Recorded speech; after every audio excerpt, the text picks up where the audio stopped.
आप welcome back to on channel. तो चलते हैं हमारे चार्ट के टॉपिक पे। और ये सबसे पहले आप डिस्क्लेमर देख लीजिए, और डिस्क्लेमर देखना ज़रूरी है, अनिवार्य है, मैंडेटरी है। और मेरा वीडियो इसके बाद ही आप कंटिन्यू देखें, बिना स्किप किए। तो ये डिस्क्लेमर आप देख सकते हो। और अब चलते हैं हमारे चार्ट ऑफ द टॉपिक में। अब टॉपिक ऑफ द चार्ट क्या है? आज का टॉपिक ऑफ द चार्ट, अभी ये टॉपिक है, एक चार्ट है, ये मुझे काफ़ी अच्छा लग रहा है। इसमें अच्छा पैटर्न एक बना है। और हालांकि लेवल्स को मद्देनज़र रखना है और लेवल्स के हिसाब से काम करना है। पैटर्न तो लेवल्स पैटर्न तो अच्छा बनता है, लेकिन पैटर्न्स पे लेवल्स को फॉलो करना काफ़ी ज़रूरी होता है। पैटर्न चाहे बुल पैटर्न हो चाहे बेयर पैटर्न हो, पर कंफर्मेशन होने के बाद ही उसका ट्रेड लेना चाहिए। कंफर्मेशन होए बगैर वो पैटर्न का कोई मीनिंग नहीं होता है। पैटर्न तो हम पचासों हज़ार टाइप के बना सकते हैं, पर पैटर्न बनने के बाद हमें कंफर्मेशन सिग्नल मिलना चाहिए।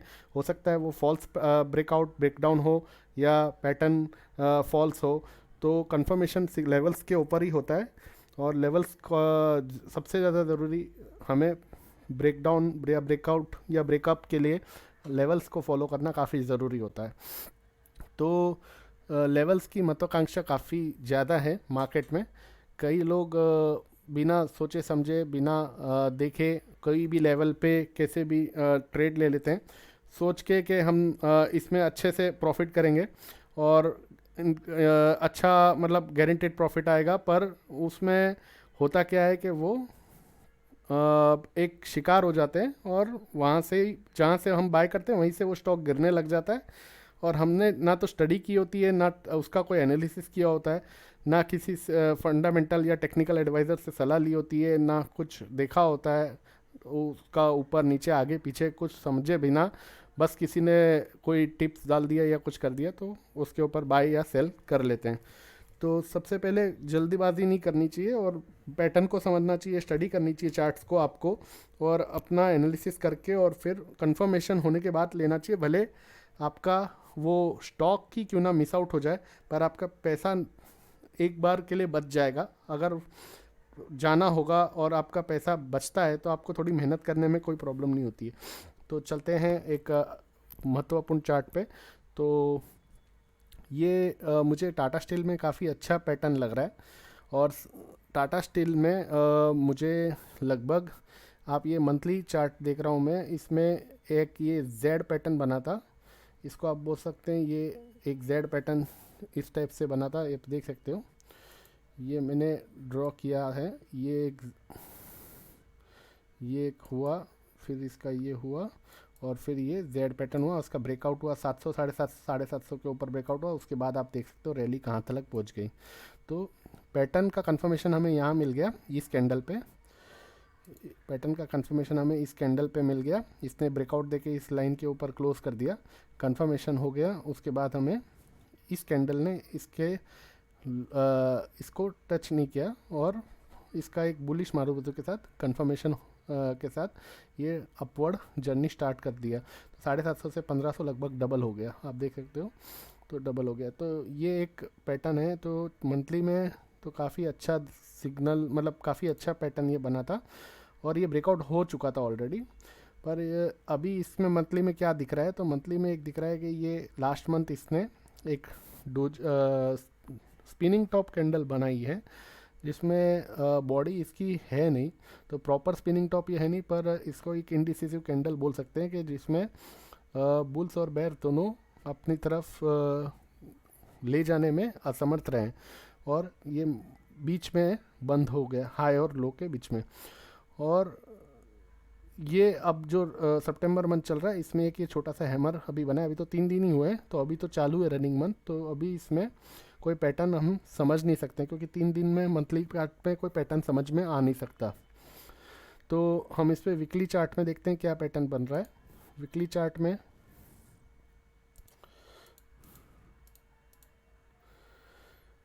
चार्ट में अगर आप देखेंगे तो आप हर लेवल पे देखिए, जैसे इसने यहाँ से रनअप लिया, फिर इसने यहाँ पर एक यहाँ पर इसने, एक मिनट, यहाँ पर इसने रनअप लिया, फिर यहाँ इसने कंसोलिडेशन किया, फिर यहाँ से वापस इसने ब्रेकआउट देकर रनअप लिया, यहाँ इसने कंसोलिडेशन किया, यहाँ से वापस ब्रेकआउट दिया, और यहाँ कंसोलिडेशन कर रहा है इस रेंज में। इसको फ्लैग पैटर्न भी बोल सकते हो आप, कि ये फ्लैग पैटर्न में एक कंसोलिडेशन कर रहा है, और ये इसका पोल हो गया, और ये इसका फ्लैग हो गया। मैं आपको अच्छे से ड्रॉ करके बताता हूँ। ये इसका पोल हो गया, ये इसका फ्लैग पैटर्न में ये चल रहा है। तो ये फ्लैग पैटर्न में एक कंसोलिडेट कर रहा है, और दूसरा भी एक पैटर्न है। तो आप देख सकते हो जैसे ही ये कंसोलिडेट करता है थोड़ा टाइम, और फिर वहाँ से वापस एक जर्नी लेने के लिए शुरू कर देता है।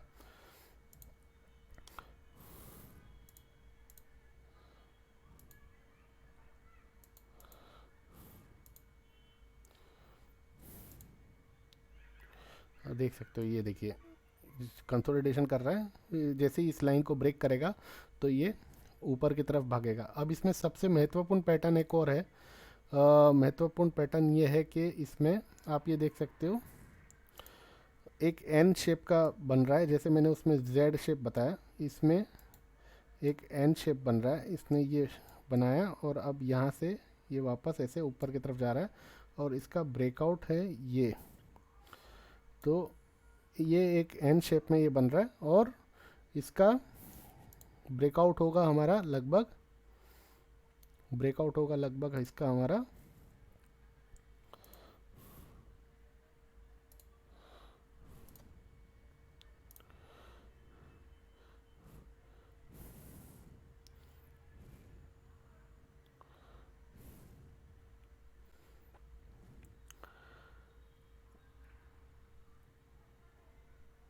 1480 के ऊपर, 1480 के ऊपर ये ब्रेकआउट होगा।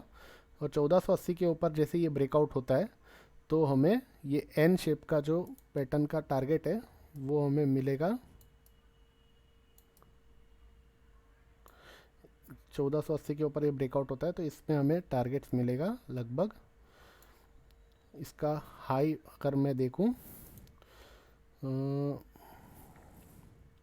1534, और लो था इसका 1310 के आसपास, 1310 का ही लो होगा, 1310 यहाँ पे आपको लो हाई दिखेगा।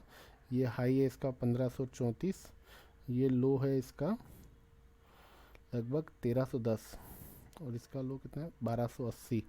अगर मैं ये 1280 काउंट करूं और इसका हाई है 1534, तो 1280 और 1534, तो जैसे ही ये हमें 1485 टू 1485 के ऊपर ये क्लोजिंग देगा, तो ये हमें 1485 के ऊपर ये क्लोजिंग देगा, तो 1280 माइनस 1534, 250 रुपये, तो 1485 प्लस 250, 1730 का टारगेट मेरा इसमें रहेगा। 1730 का टारगेट टाटा स्टील में मेरा रहेगा, लेकिन अबव 1485 के ऊपर वीकली क्लोज होना चाहिए, वीकली क्लोज, ना कि डेली क्लोज। रोज का डेली का क्लोज यानी रोज वाला क्लोज नहीं, 1485 के ऊपर वीकली क्लोज होना पड़ेगा इसको। अगर 145 के ऊपर ये वीकली क्लोज हो जाता है तो मेरा इसका टारगेट रहेगा 1700 और 1730 का। लेकिन मेरा स्टॉप लॉस इसमें, सबसे पहले मेरा इसमें स्टॉप लॉस क्या रहेगा? स्टॉप लॉस मेरा रहेगा इसमें, स्टॉप लॉस मेरा रहेगा इसमें ये। अब मेरा स्टॉप लॉस हो जाएगा इसमें 1350 का, 1350 का मेरा स्टॉप लॉस रहेगा, 1350 का मेरा स्टॉप लॉस रहेगा, 1360 का, 1360 का मेरा स्टॉप लॉस रहेगा, और ऊपर में टारगेट के लिए मैं 1700 1750 के बीच में मेरा टारगेट रहेगा। और 1485 के ऊपर वीकली क्लोज होगा तो मैं इसको एंटर करूंगा। अगर आपको नज़दीक में स्टॉप लॉस रखना है तो मैं नज़दीक का भी स्टॉप लॉस बता देता हूँ।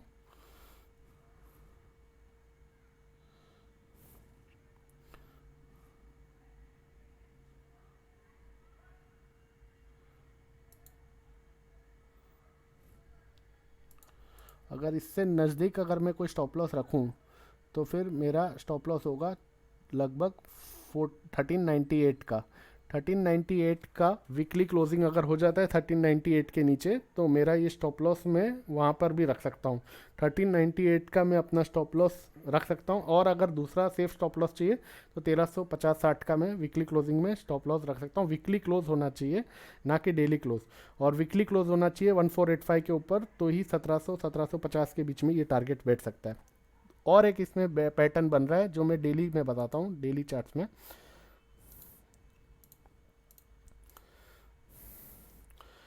अब ये आप देख सकते हो,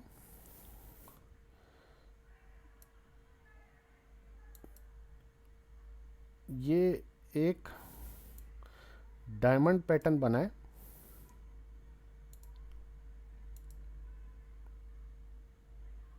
ये एक डायमंड पैटर्न बना है। डायमंड पैटर्न इसको कहेंगे हम, डायमंड पैटर्न। ये डायमंड शेप में एक पैटर्न बना है। डायमंड पैटर्न का ब्रेकआउट क्या होता है? डायमंड पैटर्न का ब्रेकआउट होता है 1455।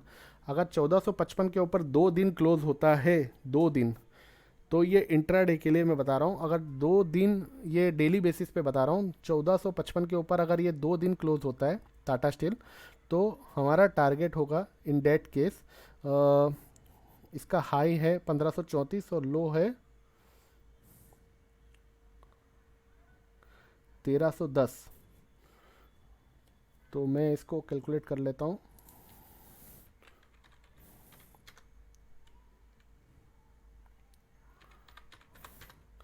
200 रुपये पकड़ लेते हैं, 220 रुपये। 1460 प्लस 225, 1685 का मेरा टारगेट रहेगा। लेकिन जिसको प्रॉफिट मिल रहे वहाँ पर वो बुक करता चले। टारगेट्स हमारा एक एम होता है, एक हमारा डेस्टिनेशन पॉइंट होता है। हमें वो टारगेट्स के लिए वेट करना, मतलब अगर जिसके पास पेशेंस है वो वेट भी कर सकता है, और मेरे पास अगर पेशेंस है तो मैं वेट करूंगा। लेकिन अगर मेरे पास पेशेंस नहीं है तो मैं ट्रेलिंग रखूंगा, कि जैसे जैसे 50 रुपीज़ ऊपर जाएगा मैं 20 रुपीज़ का स्टॉप लॉस ऊपर मॉडिफाई करता जाऊंगा, ट्रेलिंग करूंगा। 100 रुपीज़ ऊपर हो जाएगा तो मैं 50 रुपीज़ अपने कॉस्ट से ऊपर स्टॉप लॉस लगा लूँगा। धीरे धीरे 50 रुपीज़ इंक्रीज़ कर दूंगा। अगर जैसे जैसे ये ऊपर जाता जाएगा मैं अपना स्टॉप लॉस भी मॉडिफाई करूँगा, और जैसे ही मेरा स्टॉप लॉस क्लिक हो गया तो मैं इसको अपना स्टॉप लॉस हिट हो गया तो मैं वहाँ पे अपना निकल जाऊँगा। जो भी प्रॉफिट मेरा बनेगा उस पर मैं निकल जाऊँगा। तो ये मेरा एक टाटा स्टील का एक काफ़ी अच्छा एनालिसिस था।